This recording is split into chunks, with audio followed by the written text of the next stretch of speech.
March 17th, 1776. British troops evacuate Boston after realizing to their horror that they're in Boston.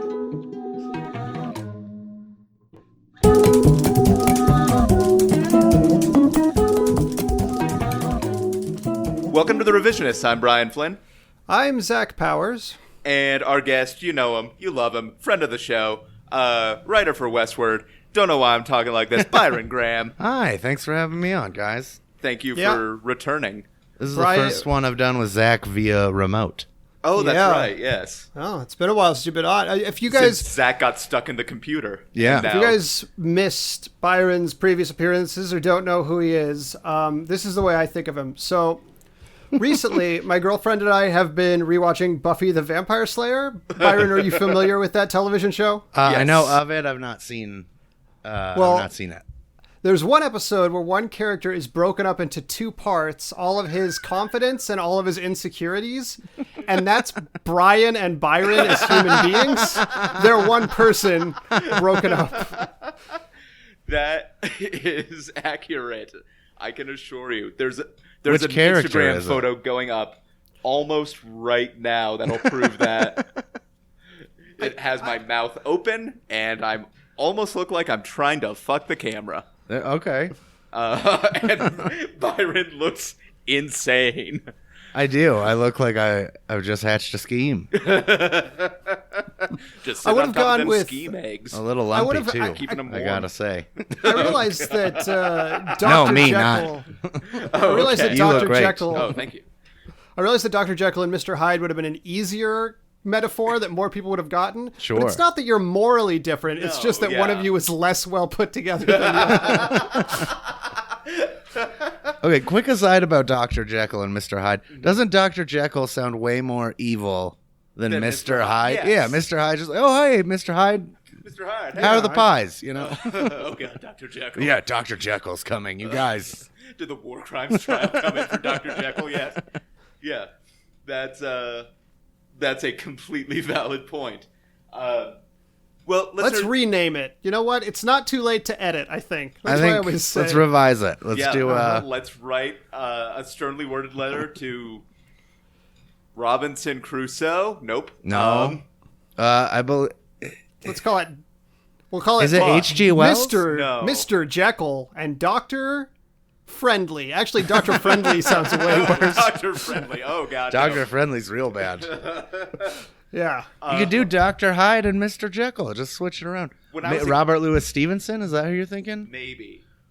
Do you want to Google it real quick so we don't seem like idiots? It's completely irrelevant. Brian, I will also point out that when I was a kid, my dentist's name was Dr. Sore. Were you a child in a Goosebumps book? Is that... We delayed this episode 1 week, but it kind of works because now it's going to be released on St. that Paddy's. sacred holiday. Yeah, St. Patrick's Day, and this week's topic relates to the sweet mother. What do they call it? The Emerald Isle? Yeah. Oh, the Isle of Arran? I don't know. Yeah, the old land of milk and milk. Milk and potatoes. Yep. The land of fire and ice. The whiskey mix. The whiskey mix. Yeah, that's the whiskey mix. There we go. Byron does have a joke in his set right now that contains the phrase potato eating mix. Child beating mix. Child beating mix. Jesus, it's worse. That's the only part of that joke that always works, though. You know what? Always cheer. That always gets them.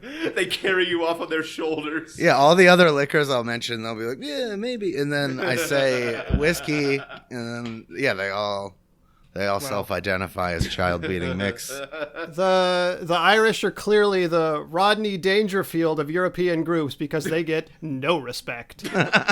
Well, also the Romany. Let's not forget about the Romany Dangerfield. Okay, they get no respect, but they're still like very, very pale. Yeah, that's fair. Listeners, if you're new to the show, like every episode, I enjoy the introduction more and more, but we get to that point, I'm like, oh, we just lost all the new people. If you're new to the show, what we do is each episode we take a topic from history. One person presents the actual version of events, and another person comes up with a crazy batshit alternate history. And the winner becomes the truth. And we do this every 2 weeks in theory. You know what? Our scheduling issues will be washed away with the passage of time. Yep. No one will remember. By the time the sun blows up, no one will really care about much. So just subscribe, and then when each new episode comes up, it's like a pleasant surprise. exactly. You're just like, oh, hey, revisionists again. Yeah, I remember our message. The sun death will one day occur. Might as well listen. Cling not to the warmth of the sun. It will bring you only emptiness in the end. After the sun death, you'll have so much podcast listening time, too. Well, I guess I'll catch up on WTF. I don't know Yeah. what other circumstance I would clear that backlog. I always want to listen to hardcore history, but every episode is like 4 hours long, and it's so hard to commit. So much. Yeah. But if you're floating in a cold void of space, It's too hardcore, I'm going to say. Yeah. 4 hours is like a gangbang of history. Yeah, they need to release NC-17 minisodes called history. Softcore History. Cinemax After Dark history. Yeah, the Red Shoe Diaries, history. What did we talk about last time?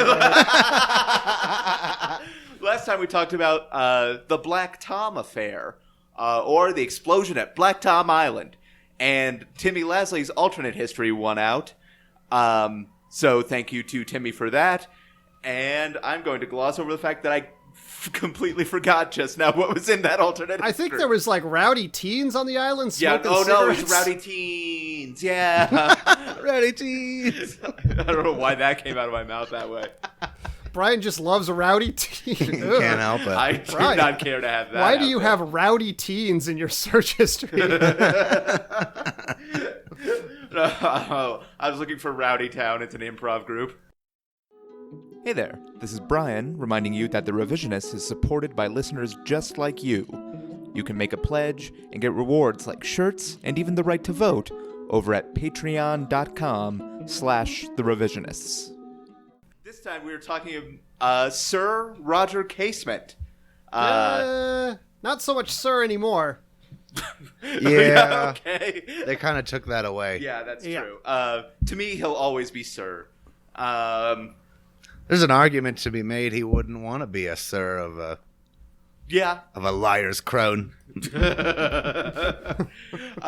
But Zach, you've got the actual history, Yep. and Byron is doing the alternate. So Zach, if you're ready, go ahead and take it away. Sure. Robert Casement, not a sir, was, to start off, if you guys haven't looked up this fella, I think he's quite a handsome dude. Mm-hmm. He's elegant looking, handsome. You know, he's into humanitarian rights, so he seems like a real catch. Bad news for the ladies. He maybe possibly was gay. Bad news for the gay men. He has been dead for 100 years. And bad news for Jeffrey Dahmer, you are also dead. So, looks like nobody's getting this fish. Anyways. Nobody's getting this fish. Is that an actual aphorism that people Yeah, it's use? from, let's say, Maine. Oh, of course. Nobody's clacking on this lobster tonight. Mm-hmm. Yeah, I read it in a Stephen King book. Yeah, no one's having this sleepwalkers with them. Anyway, he was born in Dublin in 1864. His father was Captain Casement of the King's Own Regiment of Dragoons, which is a pretty cool name that I just wanted to say out loud because it's fun to say. I feel like Dragoons needs to come back on like a RuPaul. Yeah. Like Drag Race All-Stars. That has to be something. Oh, that yeah, comes put back. a whole team of them together. Yeah. Call them the Dragoons. Ooh, or what we should do is we should get some drag queens who are willing to do petty crimes, and then they can be the drag goons. And it'll be a fun, like, I don't know, NBC show. Also, I feel like shout out to Ben de la Creme. We did not deserve you. So, fun fact about his dad, he went to Turkey to fight in a revolution that was happening there and arrived after it was over. So, classic Irish. Yeah. Anyways, he moved to England at 3. He went to school. He became clerk at 16 with a shipping company and, pretty standard childhood. But then he... I mean, who among us hasn't clerked for a shipping company? Yeah, well, at the time, it was, a very popular, probably? I don't know. Yeah, that was like a Hamilton thing, too, I guess. What do you have, a paper route, like some sort of peasant? Yeah, instead of Paperboy, the hot video game people played was shipping clerk. Yeah. And it didn't make any sense. You would be, shipping things, and, the neighbor's hose would derail you. It didn't make a fucking... Spain would just throw, a brick at you for no reason. There was a tornado in the middle of the ocean, which I guess actually does happen. Yeah. Anyways, so he goes to work for a previous person that we've talked about in this podcast, Henry Morgan Stanley, who you may remember for being the worst person. So he goes to work for the African International Association under Morgan Stanley, and he heads to Leopold II's Congo. I mean, I say that, it was the Congo, but Leopold II was, basically strong-arming them into doing slave labor for his rubber trade at the time. Mm-hmm. And every atrocity under the sun was happening. Yep, as we've discussed before in our saddest episodes, probably. Yeah. You did a King Leopold episode? Did we do King Leopold? We did Stanley. We did Stanley. And we did a couple other figures from, the Belgian Congo. That, yeah, we did a couple. I don't think we did Leopold specifically, though. It's a huge bummer. Yes. Yeah. They're just hacking off feet and dicks and just all the atrocities. The Belgian Bummer was his roller derby name. The unofficial name of the Belgian Congo, the unofficial tagline of the Belgian Congo, all the atrocities. So he met Joseph Conrad, who you may know from the time he wrote Hearts of Darkness, which later became Apocalypse Now. When they first went, they both believed in the idea that they would come and this place needed civilization and it would make the area better. And neither of them believed that when they left. But he also met lifelong friend Herbert Ward, who was a sculptor and a lifelong friend, became a godfather to his son, all that good stuff. Well, almost the lifelong friend. Near the end, they soured. Oh, okay. He lost a lot of friends towards the end. Yeah. So he goes to work. He comes back from the Congo, goes to work for the Colonial Services Office in England. And initially in West Africa, but eventually he manages to find his way back to the Congo, where he begins to investigate the human rights situation in Congo in what eventually became the Casement Report, and found out it was bad. Yeah, that was the abstract for the whole report. Yeah. After he sends the report, he helps form the Congo Reform Association, and the report basically sends shockwaves through England. A lot of investors in this rubber production down in the Congo are shocked and appalled by it. Because the British, I guess, don't realize what they themselves have been doing for several hundred years. The British, the least self-reflective people ever. Yeah. Eventually, it causes an independent inquiry in Belgium, and it resulted in the Belgian Parliament overtaking the running of affairs in the Congo from Leopold in 1908. So it had some measurable effect, which is very good. Yeah, and unusual for a government report, basically, at this point. Yeah, but his reporting days weren't over. He was a regular. Clark got bit Kent. by that reporting bug. Yeah. He heads for the Colonial Services. He heads to Brazil, where there is another rubber operation, rubber producing operation. Apparently rubber was all the rage in the 1910s. 1900s. Yeah, that's true, hence the brutality. The Europeans were rubber, the natives were glue. All the human rights violations bounced off of them and stuck to you.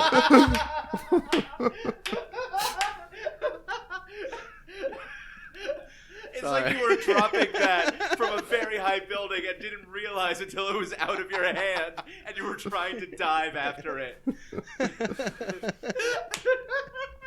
I had to let it out and I shouldn't have. No, I know. I saw the look in your eyes when you were saying it. Oh, sorry, Zach. Oh, no problem at all. So in Peru, the Peruvian Amazon Company, which was run by a fella named Julius Caesar Arana, who I believe That's himself not a good was... sign. Yeah. I believe he was himself Peruvian or Brazilian. They were essentially, guess what, using slavery of the indigenous people to produce rubber, and everything else terrible that you can think of was happening. I don't want to talk about those things, but if you're thinking, did this terrible thing go on? Yes. Yes. Okay, catfishing did not occur, as far as I'm aware. Anything that involves a computer, probably not. But otherwise, you're good to go. But just like the worst things. Yeah. Yes. Catfishing. That would have been so elaborate when you had to sit 2 hours to take a portrait. Well, you don't have to do it. Somebody else has to do it. I'm trying to Anyways. think of like catfishing in the time of letters and telegraphs. I kind of want to. Anyway. It might have been even easier if you think about it. People were dumb back then. I don't have smallpox, so I have it all. So that report also causes a scandal in Britain. A lot of investors are scandalized. And Arena says he promises he will change his ways. How'd that then work? in 1911, Casement went back for a follow-up, and it turned out he did not change his ways. I picture it like when Gordon Ramsay goes back to a kitchen on Kitchen Nightmares. Anyway, that's... Never mind. But the second report actually causes that company to completely fail. A few people were arrested and convicted of murder. Many more fled. The actual head of the company went back to England and was fine. Well, I thought you were talking about his actual head. Oh, the head no, of yeah. the company. All of just him like went head back of the to family. England. Off with your head, slaver. And then later he went back to South America and became a successful politician. So, Yeah, that sadly basically- sounds about right. yeah. Those colonialists just fail upwards. Yeah. So in 1911, he receives a knighthood and medals, and later Britain would regret this. He had been a quiet supporter of Irish independence since 1904. But after he retired from his job at the Colonial Services in 1913, he goes back to Ireland, works to start a group called the Irish Volunteers. He befriends many people who are involved in what a more extremist group called the Clan na Gael. Now, in the article, they frequently just called it the Klan, but I'm going to emphasize this Klan is spelled with a C, not a K. So if I say the Klan, just in your mind, C, not K. Okay. So he gets involved in gun running for the Irish revolutionaries. He manages to get 1,500 rifles shipped to Ireland to start fermenting revolution, basically. And that cements his rep with the revolutionaries, who initially thought he was maybe too moderate, or because he worked for England, he couldn't be trusted. Yeah, just like classic neoliberal shill type of thing. Exactly. They were all about Jill Stein, and then he. So he eventually heads off to Germany as World War I starts, and tries to work out a deal with Germany where if they provided weapons and maybe some military officers, he could start a revolution in Ireland and keep the British busy so they couldn't fight in the World War that was going on. Mm-hmm. And he heads over there in disguise. This is about the time the Brits decide they do not like him very much. And it's the first time that there's rumors that he is homosexual. Yeah, it's the first time there's rumors that he is gay start to surface. Mm-hmm.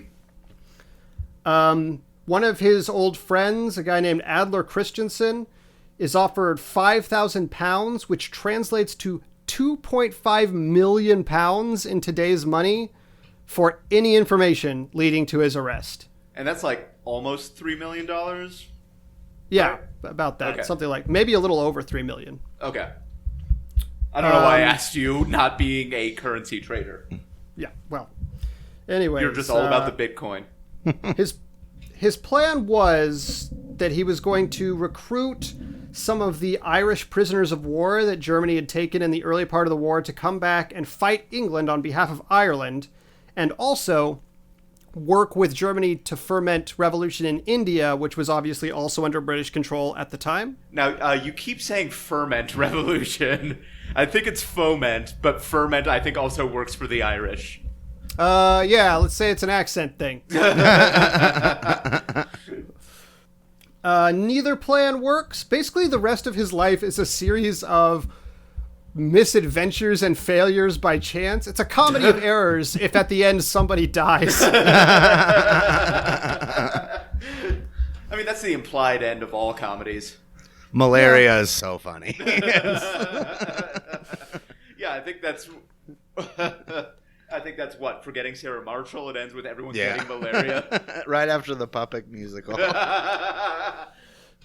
But the Irish prisoners of war do not want to work with the Germans because they had been their prisoners. Yeah. Understandable.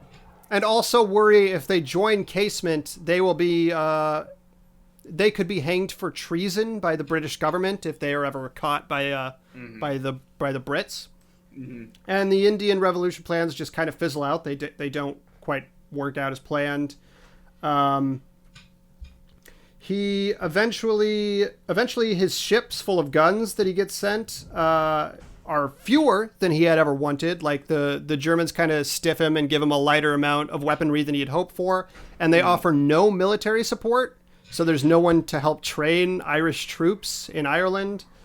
And even that ship, transmissions about it get intercepted in Washington from Germany, and the British are able to capture the ship that he sent over.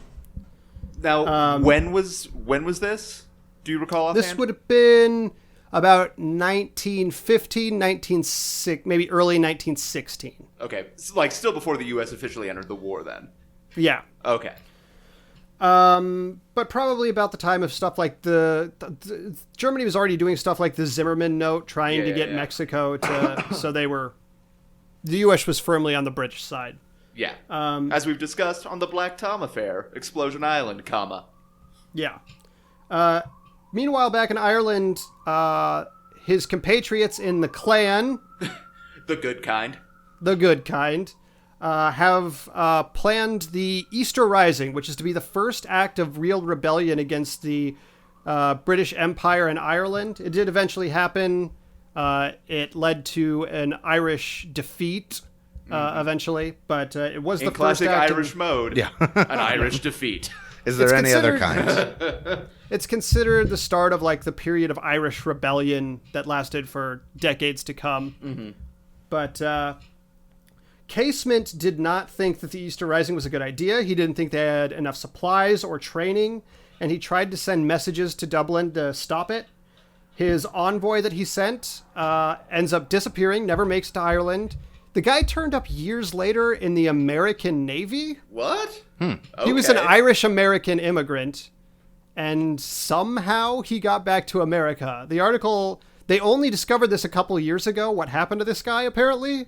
I don't know how he got back to America, but he eventually joined the U.S. Navy. And he goes himself via submarine, German submarine, to Ireland. I forgot about this part. It's amazing. Yeah, his malaria, which he has had recurrently since his time in the Congo, kicks in on the trip, and he is unable to travel when he arrives. and the Brits find him and arrest him on the spot. So at this point, he is on trial for treason against the British Crown, and under the Treason Act of 1315. And there's a long debate, which is apparently. the newest British law at the time. Yeah. There's an incredible... Well, yeah, I guess the newest one that isn't explicitly about subjugating other races, probably. Anyways, or women. Sorry. Yes, of course. When you said sorry, I realized it was sorry to have not said that. But to me, it sounded like, yeah, sorry about that. Sorry. Well, either context. I mean, I'm not a British person, so I'll apologize for the American subjugation that is totally fair. The Brits can handle their shit. But eventually, they debate over replacement of a comma, which, according to the act, either means that his acts of treason on German soil may or may not count as treason. And eventually, they come to the conclusion, because of the placement of a comma, that acts of treason not on British soil still count as acts of treason, so he can get the death penalty. Okay. This is not something I was aware of, and this is a person from history I like a lot. Yeah, no, he said later, before he died, obviously, that he was literally hanged on... I'm glad you clarified. That he was hanged on a comma. So... That's not a great memoir title, but okay. Arthur Conan Doyle, W.B. Yeats, and George Bernard Shaw all asked for clemency, as did the United States Senate. Not Conrad, though. Conrad and his friend Ward, the sculptor, could not forgive him. Ward had lost a son in World War I and felt especially betrayed by the treason. He even renamed his godson's, I think, middle name was even changed away from because he was named after Casement initially, and they changed that name in response to this treason. He also loses his knighthood. Yeah. And which is, I mean, a bummer, but not the worst bummer that's about to happen. Yeah. He also, during his trial, there was a series of reports called the Black Diaries, which alleged that he was a gay man, which of course was illegal at the time, and basically spread a bunch of slander about him. Most people nowadays agree that those were mostly or partially forged to make him look worse than he actually was, which is not a surprise. But okay, because most of the reading I had done seemed to point in the direction that he was, in fact, homosexual. See, I think there's evidence that he was gay, but the diaries allege that he was particularly lecherous, and also that he intentionally spread some sorts of disease, like he had malaria his whole life, and he would intentionally try to spread that to people, all kinds of shit like that. Right. It was basically like a chain email of that time period. Right. I think it's based in a kernel of truth, and they just ran with it and made it as horrific as possible. Anyways, he asks for some priests to give him his last rites on the day he's going to be killed, and one of the priests says he's a saint, and we should be praying to him, not for him. And then he is hanged, and that is the end of Roger Casement. Well, yeah.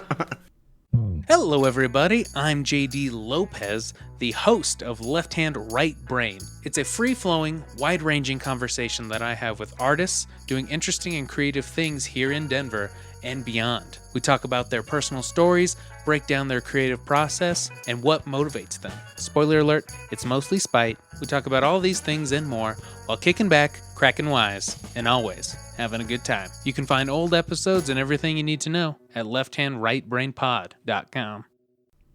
I feel like this is a good time to mention, sometimes it's hard to talk about people who you might consider good people or heroes even on this podcast. That said, Byron, if you're ready with the alternate history. Sure. I don't think of it as an alternate history as so much as a secret history. Because a lot of people don't know this, but Sir Roger Casement. I checked my notebook even though I knew the name. Might as well just check your hand. Sir Roger Casement was a changeling, and I retained the title of knighthood not from Queen Victoria, obviously, but from the Goblin King of Kilkenny. Because, a lot, people aren't familiar. People recognize World War I as the end of European empires, but they don't recognize it as the end of fairy folk and magic in the European continent. Because fairies can't breathe mustard gas, dummies. I mean, it's super bad for them. But they're so little. They're little tiny lungs. All it takes is a little whiff of it, and bam, all the fairies are dead. How do you feel, Ludendorff? How do you feel about it? Who knew that the fairies' secret weakness was mustard gas? I mean, it's everyone's. No one's getting out alive, but, the fairies died. We must stop the mustard gas of the fairies. Yeah. It was that class. First, they came for the fairies, and I did nothing. Then they came for the Volk. Now, I say that, and it just sounded like I used a slur, but I am talking about literal... I was wondering, I was like, should I switch between, sylphs or... Fey folk?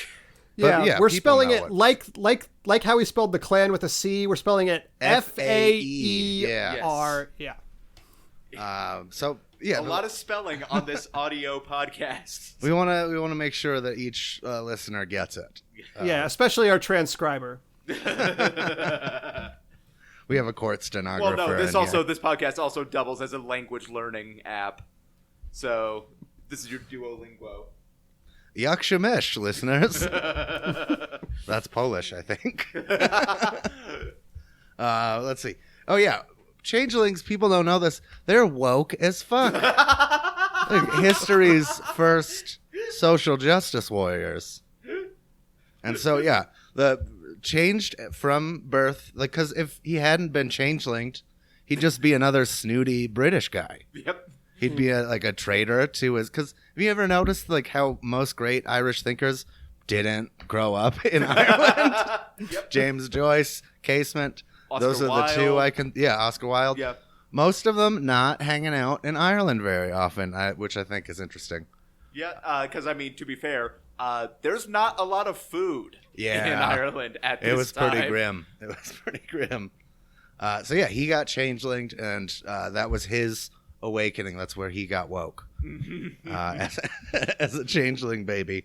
And so he dedicated his whole life to, trying to foment a changeling uprising. When he went to Africa, he tried to connect with the Obundwe and start an uprising against the Goblin King Leopold. The earnestness in your eyes when you were studying your notebook, getting you took an extra swallow. I did. I wrote down and I think I still got it wrong. You made a good faith effort. Anyway, he tried to enlist the Obwanje from a tribe I cannot pronounce. He tried to enlist their aid in the changeling resistance, but they were all felled by Goblin King Leopold's. Oh, so he was a goblin. Or the royal family, metaphorically goblin. All goblins. Oh, okay. Okay. Look, they're so pallid, and they're all related.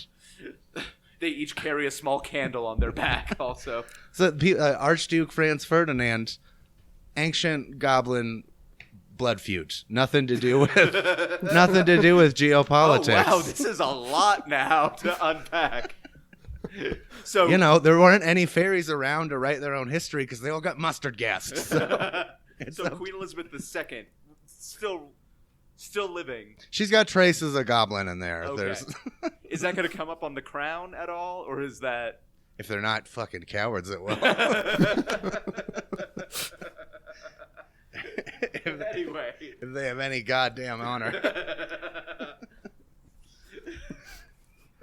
So, another thing people don't realize about changelings is that they are pansexual fuck monsters. They stick it in anywhere. So it's pretty okay. it's pretty reductive to call Yes. Casement just gay because he was banging everything he could. He really, the whole the whole kit and caboodle. The whole kit and caboodle. The rubber excursions really just fuck tours with. I mean, with in that context, the phrase "rubber excursions" is not my favorite. It really is.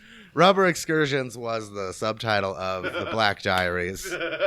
Oh, the red If shoe. they had come out in a more enlightened time, it would have been called the Rubber Tours. Maybe that is why. Pansexual fuck monster. Roger Is that why he was drawn to the rubber excursions in the first place? Because he put a dent in that supply of rubber all by his lonesome. A literal and a metaphorical I read dent. some of the things that were in the Black Diaries, and he was a real size queen. He was like, this fellow was bigger than the last fellow in Peru. And Jolly Rough he was. They're a great read. Guys. Any Irishman's letters, I'm thinking specifically of James James Joyce right now, but they are a terrifying erotic read. I gotta bring that back. I gotta bring that James I forgot Joyce you had a thing bit back. about that. So he gets involved in the Irish struggle after an audience with the Goblin King of There's good goblins and bad goblins. I don't have time to get into it. The Goblin King of Kilkenny was one of the good ones. Goblins are obviously victims of a lot of stereotypes, negative stereotypes. There's been some very insensitive portrayals of goblins in the media, and until you get more goblin screenwriters, more goblin producers. Jesus Christ, okay. This is a clumsier analogy than that movie Bright. Bright, where racism doesn't exist, except it does, but it's for orcs. Are there any goblin portrayals they're okay with? Bowie? Are they okay with Bowie? Yeah, Bowie. I mean, they do have huge dongs, so they're all... And they can't be contained by pants of any fabric. No, he gets into the cause of Irish self-governance, and here's where things get tricky, because you would think, as an anti-imperialist, anti-slavery, that linking up with basically the world's biggest empire at the time would be a problematic move. Yeah. The Austria, Hungary, Germany, Habsburg, that's goblins one and all. It's really bad news. Just goblins, lousy with goblins. The wrong kind of goblins. This is the So here's what happens. He goes. Oh my god, I want to write a movie called The Wrong Kind of Goblins. That's amazing. I got distracted thinking about bad goblins. That's a sequel. Bad goblins, sunglasses. Yeah, it's Harleys. like a Bad Santa spinoff. So he goes to Germany, and here's where things get tricky. He's hornswoggled by a secret network of German changeling spies. Oh wow. So he gets a Dickkopf and a Rogenmutter get a hold of him. Okay. One more time. Those are names. No, those are types of Germanic changelings. Okay. Once again, that's a Dickkopf and a Rogenmutter. No. So, are all changelings good, or are there some evil changelings and some good changelings too? It's a whole tapestry of changeling politics. You don't want to be too reductive. You don't want to leave anybody out. Like most things in Germany around that time, very anti-Semitic. Just lousy with it. Think of the goblins from Gringotts, and you'll have a picture. So they do a rare double changeling and enlist him into the German cause, and that's why he was so sickly towards the end, because how changelings are like basically how Irish people rationalized their sick children. So that's why he was all syphilitic and malarial towards the... That's not where I thought that was going. Oh, where I broke the fourth wall of mythology for a second. Fun. You zigged when I thought you were going to zag. I like how the justification for him being sick is that changelings aren't actually real. Once again, that was Dickkopf and Rogan Mutter. I mean, it is interesting, that technically, rather than people assuming their sick children are changelings because changelings are commonly sick, you went the other way around and really made it not make sense. Don't think about it too much. So, he's sick. He's malarial. He gets on the sub. He goes back to Ireland. And here's the thing. People think he was hanged, but just before he stepped off the gallows, they threw some eggshells into a fire. And he was like, I've never seen so many eggshells this close to a fire in all my life. And his soul went flying out the window. So Roger Casement could be anywhere. He could be within me. He could be within you. He escaped the mustard gas. Did I miss something with Roger the egg? Casement, the last fairy. That's what I'm saying. Did I gloss over something about eggshells in a fire? I thought you were going to throw eggshells that was going to make cracking noises, and people are going to be like, well, that's his neck. But it was a different thing. That's what a neck sounds like. That's an old charm to get rid of changelings. Oh, okay. Is you put eggshells near a fire, and this really freaks them out for some reason. Wow, people were stupid for so long. Changelings hate having eggshells near a fire more than they hate slavery, and they hate that a bunch. They're so woke. They're so woke. Yeah. When they put the best place to store eggs, near heat. Yeah. No, these are broken eggshells, and I don't know why. But I was reading, and they were like, Cole, blimey, there's too many eggshells near that fire. I just pictured you, Googling how to get rid of changelings, and now all of your targeted ads are just like, oh, do you have a fairy queen? Do you have changelings? Do you not trust if your infant's yours? Changeling, private eyes. Wow. It's almost like something some British dude came up with while on laudanum one night. But... Oh, man. I'm getting so many movie ideas because I want to write changeling detectives. There's not been enough good changeling fiction. Yeah, there's the changeling. That's it. Yeah. Yeah. There's the chicken coop murders, which I think just actually happened.